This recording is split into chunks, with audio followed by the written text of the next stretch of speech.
नमस्कार मित्रांनो, तुमचं सर्वांचं स्वागत आहे आपल्या यूट्यूब चॅनल इनक्रेडिबल MSRTC वरती। मित्रांनो, आज मी तुम्हाला या व्हिडिओमध्ये नागपूर सोलापूर बसविषयी थोडक्यात माहिती देणार आहे। सो व्हिडिओ पूर्ण शेवटपर्यंत पहा।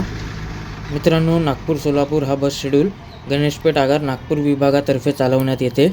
या बसचा मार्ग आहेत नागपूर, वर्धा, यवतमाळ, दारवा, दिग्रस, पुसद, उमरखेड, हदगाव, नांदेड, लोहा, अहमदपूर, चाकूर, लातूर, औसा, उजनी, तुळजापूर, सोलापूर।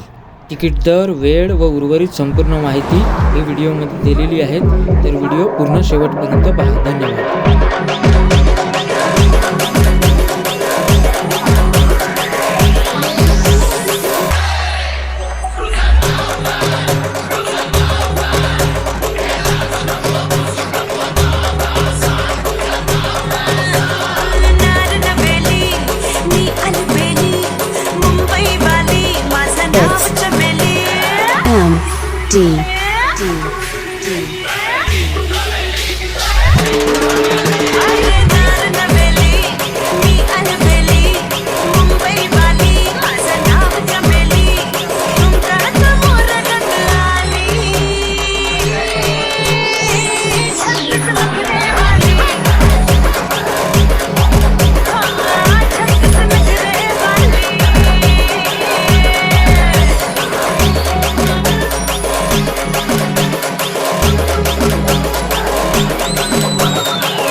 It's MD